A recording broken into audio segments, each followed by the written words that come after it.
As pessoas dizem que a Sagrada Escritura é a palavra de Deus que ensina aos homens a verdadeira beatitude ou o caminho da salvação. Na prática, porém, o que se verifica é completamente diferente. Na verdade, não há nada com que as pessoas pareçam se preocupar menos do que em viver segundo os ensinamentos da Sagrada Escritura. Basta ver como quase todos mascaram como palavra de Deus as suas próprias intenções e não fazem outra coisa senão, a pretexto da religião, coagir os outros para que pensem como eles. Quem escreveu essas palavras foi um filósofo do século XVII, que é o Bento de Spinoza, e ele escreveu isso num tempo em que, de fato, a perseguição religiosa, a intolerância a diferentes religiões e a diferentes filosofias, de uma maneira geral, era enorme, né? E levava muitas pessoas à prisão, à execução, ao exílio, além das guerras religiosas que aconteciam no seu tempo. E o Spinoza via essa realidade da qual ele mesmo foi vítima, como a gente viu em outros vídeos aqui do canal sobre o Spinoza, ele via essa realidade como algo que tinha a ver com essa legitimidade, essa justificativa que as pessoas davam para si mesmas, para os seus próprios atos, como justificados ou ordenados por Deus, né? Ou como decorrência, consequência natural da interpretação correta da Bíblia. E diante desse mau uso, né, desse péssimo uso que o Spinoza considerava que as pessoas faziam da Bíblia para seus próprios projetos de dominação e poder, ele dedicou boa parte da sua vida a ler a Bíblia e a propor um método de interpretação que fosse mais objetivo, racional, né, e evitasse dessa forma esse vale tudo das interpretações subjetivas das pessoas que apenas distorciam qualquer texto que elas quisessem para as suas próprias finalidades. E é sobre esse método do Spinoza para a leitura da Bíblia, né, que ele chamava de a regra universal para a interpretação das Escrituras, que a gente vai falar aqui nesse vídeo. E basicamente, essa regra, na verdade, são três regras, ou pelo menos três princípios básicos que as pessoas deveriam considerar caso quisessem entender de fato o que o texto bíblico dizia e não projetar sobre ele o que elas queriam que ele dissesse. E quais são esses três pontos básicos, então? O primeiro ponto é que a Bíblia deveria ser lida preferencialmente no seu idioma original de escrita.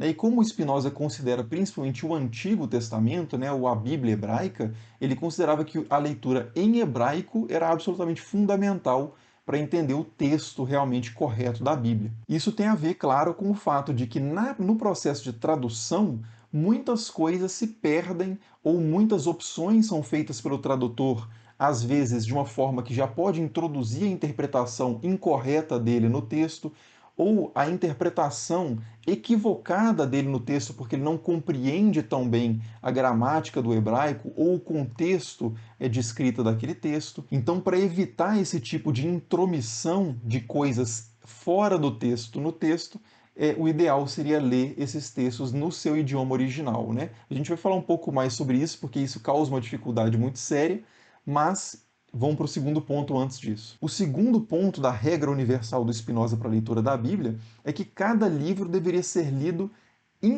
de forma independente, né, isoladamente dos outros, pelo menos para entender o que aquele autor específico daquele livro queria dizer e entendia e compreendia sobre Deus, sobre a política, sobre todos os assuntos que aquele livro abordava. Isso porque a autoria de cada livro da Bíblia varia e cada um desses autores pensa de uma forma específica, vive num momento específico, tem certas crenças teológicas, doutrinárias, históricas e até geográficas que não batem necessariamente com a de outros autores, então ele deve ser lido em si mesmo. Além disso, Spinoza vai dizer também que é muito importante para a compreensão de qualquer tipo de comunicação que você saiba quem está comunicando, quem está falando, né? Para entender o conteúdo de uma comunicação, é preciso saber quem comunica, quem fala, né? Um exemplo que ele dá dessa questão é que Jesus, no Evangelho de Mateus, diz que as pessoas deveriam, se recebessem uma bofetada numa face,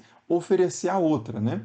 Para você entender esse preceito corretamente, você tem que entender em qual situação Jesus estava falando aquilo e quem estava falando aquilo, né? Jesus. Porque se aquilo estivesse sendo dito, por exemplo, por um legislador diante do povo, ou numa decisão ali de organização política de uma sociedade, Então aquilo ali teria um efeito de regra, né? De lei. E não é isso, não é disso que se trata a passagem lá nos evangelhos. Então é fundamental você entender que quem dizia isso era uma pessoa que não era um legislador, não era uma pessoa que estava alterando as leis civis, né, daquela região, mas sim querendo educar ali as disposições internas, educar as virtudes, né, o espírito, por assim dizer, das pessoas, para que elas não fossem vingativas, por exemplo. E outra questão é que também, naquele contexto histórico específico, Spinoza vai dizer, né, Jesus provavelmente imaginava um fim iminente do poder e da dominação do Império Romano sobre a região ali da Palestina. Então, as pessoas para as quais Jesus estava falando, que eram pessoas que tinham pouco acesso à justiça, né, tinham pouco poder de combater as injustiças feitas contra elas, o melhor que elas poderiam fazer era simplesmente aceitar, não se vingar, porque isso poderia ser pior para elas, e esperar que a justiça divina fosse feita no futuro. Então, essa fala que está presente na Bíblia deve ser entendida considerando quem a está dizendo e quando essa pessoa está dizendo e para quem ela está sendo dita. A mesma coisa deveria ser aplicada a todos os livros e a todas as falas presentes na Bíblia. E isso leva ao terceiro ponto da regra universal de interpretação da Bíblia de Spinoza, que é que a história da Bíblia, e quando eu digo Bíblia eu estou me referindo ao documento mesmo, né? Não a história que a Bíblia conta, mas a história pela qual a Bíblia foi sendo criada, né? Gerada, organizada, editada, é, enfim, né? Todos os processos pelos quais os textos que hoje compõem a Bíblia passaram ao longo da história,